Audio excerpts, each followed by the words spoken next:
Grabe mga kalingap, status ng Jom Carl, ano na nga ba? At reaksyon ng magulang ni Carla, ating alamin. Ano na ba ang status ng Jom Carl? At yan po ang ating pag-uusapan ngayong araw. Pero bago po ang lahat, mega love shout out sa ating mga listeners, viewers, and subscribers. Lalo na po sa ating mga kababayang OFW. Kamusta po kayo mga kalingap? At kung bago ka pa lang sa aking munting YouTube channel, huwag ka nang mahiyang mag-subscribe, like, share, and comment. Huwag mo na rin kalimutang i-click ang notification bell nang sa ganon ay updated ka sa aking mga paparating na video. At syempre, patuloy po nating suportahan si Kalingap Rab at ang ating ama ng Kalingap, ang nag-iisang founder, si Kuya Val Santos Matubang. Kung maaari po ay no skip ads, nang sa ganon ay mas marami pa tayong malingap na nangangailangan at konting paunawa po. Kung maaari ay tapusin nyo muna ang kabuoang video nang sa ganon ay akma ang ating mga komento. At yun na nga po mga kalingap, sinong nakapanood na ng part 72 ng Jom Carl. Grabe, ano po, akala ko yun na talagang aamin na. Pero maya-maya po ay ating pag-usapan yung reaksyon ng magulang ni Carla. At maiba nga po muna tayo ng kaunti at yun nga po ay talagang pinag-uusapan itong mga nakaraang araw, yung tungkol nga po sa palipad ng mga supporters ni Bibi Carla. May naabsuelto, may nabigyan ng second chance, ano po, talagang magulo. Pero hayaan na natin yung mga kaguluhan na yan, kumbaga ay move forward tayo, mag-move on na, hayaan na po natin yung mga bad vibes, kumbaga palagi po nating panatilihin yung good vibes lang, kumbaga love lang. 2025 na, kumbaga syempre, bagong taon bagong pamumuhay, bagong buhay. Dahil po tayo ay nasa social media at nasa isang community lang ng kalingap, ay talagang hindi maiiwasan talaga minsan ang kaguluhan, yung mga toxic, yung mga pambabash, talagang hindi po maiiwasan yung mga ganyang pagkakataon. Kaya ang maganda po ay dedma lang, hayaan po lang natin yung mga bashers na mambash ng mambash, yung mga yan ay mauumay din at mananawa, titigil din yung mga yan.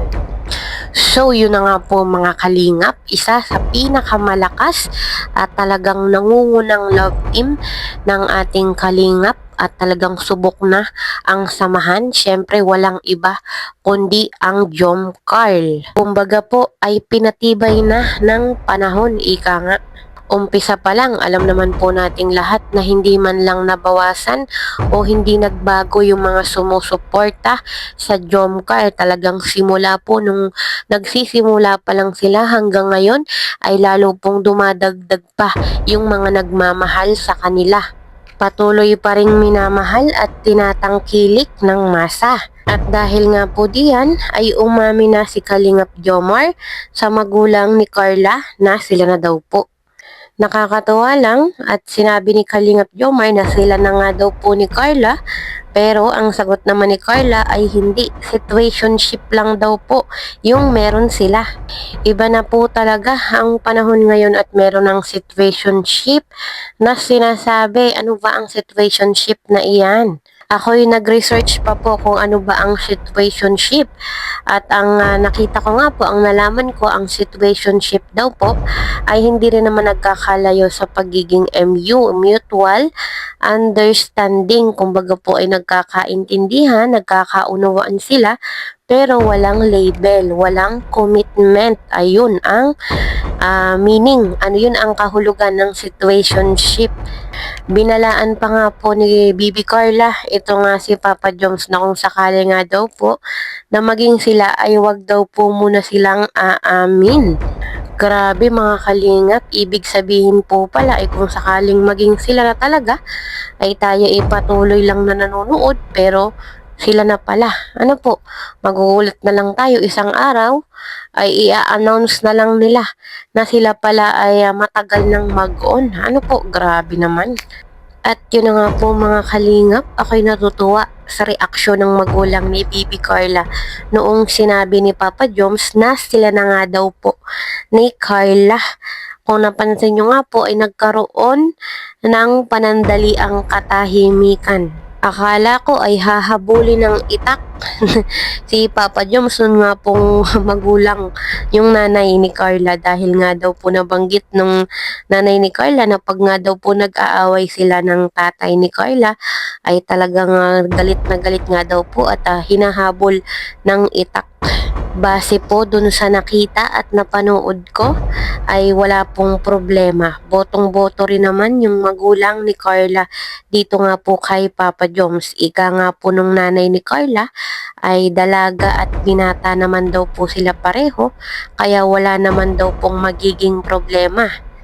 Ganon din naman po sa tatay ni Carla, wala pong problema. Kung napansin nyo nga po ay nakangiti lang ito. Ibig sabihin ay boto rin, walang problema. At nilinaw naman po ni Bibi Carla na focus daw muna siya sa kanyang pag-aaral. Siyempre, ang priority din niya kung siya ay makatapos ay makatulong din sa kanyang mga kapatid at mapaaral. Siyempre, mabigyan din kahit papaano matulungan yung kanyang mga magulang.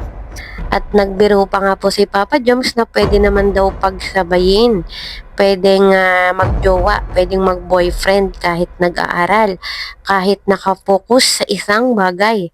May point naman si Papa Joms doon kung ako po yung tatanungin. Pwede naman pong pagsabayin. Pero syempre, si Bibi Carla pa din yung masusunod. Depende pa rin yan sa kanilang pagkakaintindihan. Kumbaga ay kung ano man yung desisyon nila ay irespeto na lang po natin. Ano po? So yun po mga kalingap, patuloy nating suportahan ang Jom Carl. Hanggang dito na lang po muna. See you in my next video. Bye!